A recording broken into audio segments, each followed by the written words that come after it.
जय हिंद दोस्तों, संकल्प क्लासेज के यूट्यूब चैनल में आपका स्वागत है। हम पढ़ रहे हैं एलसीएम और एचसीएफ का हमारा 10वां क्लास है, जिसमें हम पढ़ेंगे वर्गाकार टाइप संबंधित प्रश्न। जैसे वर्गाकार टाइप संबंधित प्रश्न जैसे दिया होता है क्वेश्चन, मान लीजिए एक कमरे की, मान लीजिए एक कमरा हो गया, ठीक।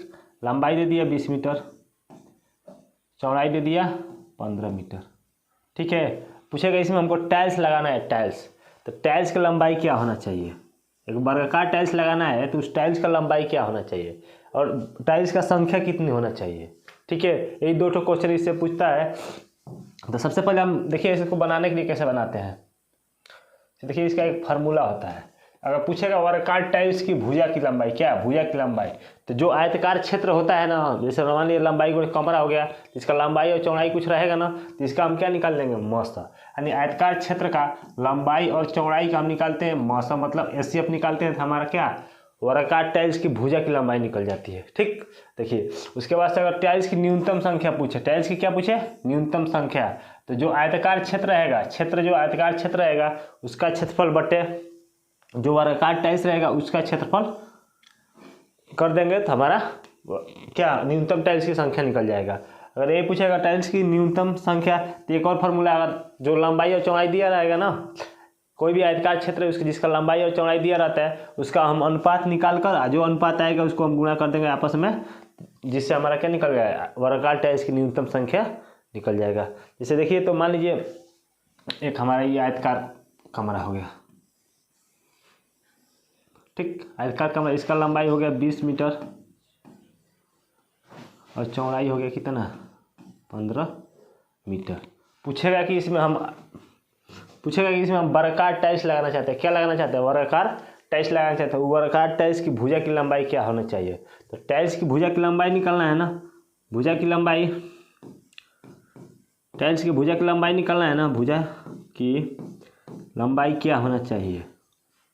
तो जब भी लंबाई पूछेगा तो जो ही इसका जो आयताकार क्षेत्र का लंबाई और चौड़ाई रहेगा उसका हमेशा निकालेंगे क्या, मौसा। वो मौसा ही हमारा होगा जिस टाइल्स की भुजा की लंबाई कहलाएगी। जैसे 20 और क्या 15 का मौसा, HCF। इसका मौसा कितना जाएगा जी, 20 और 15 का मौसा कितना जाएगा, 5 आ जाएगा।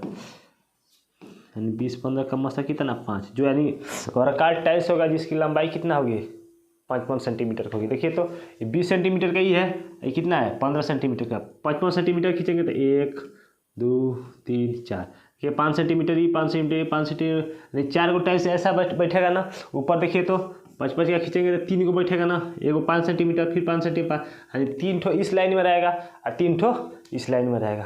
बात समझ में आया, ठीक है। अगर पूछेगा टाइल्स की न्यूनतम संख्या क्या होगा, टाइल्स का क्या न्यूनतम संख्या निकालना है ना।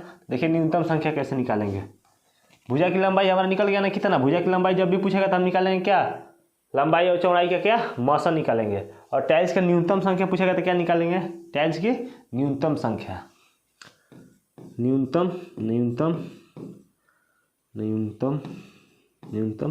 संख्या, न्यूनतम संख्या पूछेगा तो जो इस क्षेत्र रहेगा, क्षेत्र है ना, इसका क्षेत्रफल मतलब लंबाई गुणे चौड़ाई, आयताकार क्षेत्र है तो इसका क्षेत्रफल मतलब लंबाई गुणे चौड़ाई, 20 गुणे कितना हो जाएगा, 15 बटे जो वर्गाकार टाइल्स आया है, मान लीजिए यही वर्गाकार टाइल्स आया ना, इसका भुजा का लंबाई कितना था, 5 सेंटीमीटर ना, मतलब वर्गाकार है तो सबका मान 50 सेंटीमीटर होगा। इसका क्षेत्रफल निकालेंगे तो भुजा का स्क्वायर होता है, भुजा का मान कितना आया, 5 आया है, 5 का स्क्वायर मतलब 5 गुणे 5, 5 से काटेंगे तो 5 3 15, 5 से काटेंगे तो 5 2 20, 4 3 कितना जाएगा, 12 आ जाएगा। यानी जो टाइल्स का न्यूनतम संख्या आएगा कितना आएगा, 12 आ जाएगा।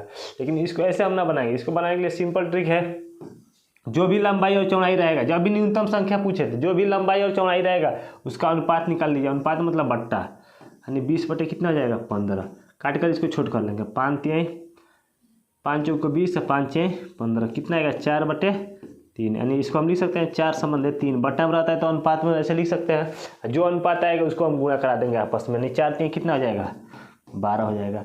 देखिए तो यहाँ भी 12 आया है, वहाँ भी 12 आया, तो हम सबसे पहले इसी तरह अनुपात नियम से बनाएंगे जब भी टाइल्स की न्यूनतम संख्या पूछेगा तो। और टाइल्स की भुजा की लंबाई पूछेगा तो हम मौसा निकाल लेंगे।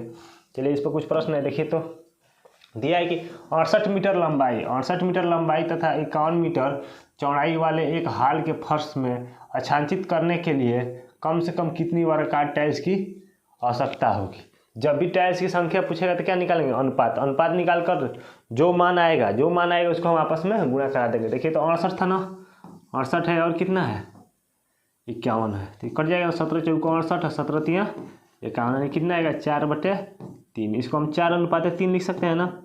जो अनुपात आएगा इसको आपस में क्या करा देंगे गुणा, यानी 4×3 यानी 4 तिया कितना हो जाएगा 12 हो जाएगा। टाइल्स की न्यूनतम संख्या कितना आया 12 आया, जो ऑप्शन नंबर किस में है बी में है। ठीक है, इसी पर अगला सवाल देखिए। तो अगला सवाल है हमारा, एक आयताकार क्षेत्र की लंबाई और चौड़ाई का अनुपात कितना है 8:5 है, और इसमें वर्गाकार क्यारी बनाना चाहता है। पूर्णतः आयताकार क्षेत्र को ढक सके कम से कम कितनी क्यारी की आवश्यकता होगी, कम से कम क्या निकालना है कितनी क्यारी की आवश्यकता होगी। तो यहाँ का अनुपात देवे क्या है 8 कितना दिया है 5।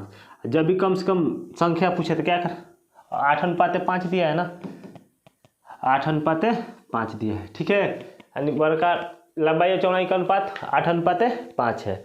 अब इसको क्या निकालना है कम से कम कितने टाइल्स, कम से कम कितनी क्यारी का हो सकता है, क्यारी बोले या टाइल्स बोले दोनों सेम ही बात है। जो अनुपात आता है उसको क्या करते हैं गुणा कर देते हैं आपस में। तो 8×5 8×5 कितना हो जाएगा 40 हो जाएगा, यानी न्यूनतम कितने क्यारी की आवश्यकता होगी 40, जो ऑप्शन नंबर ए में है। Thanks for watching this video. और वीडियो अच्छी लगी तो वीडियो को लाइक कीजिए, चैनल को सब्सक्राइब कीजिए और वीडियो को ज़्यादा से ज़्यादा शेयर कीजिए। Thank you.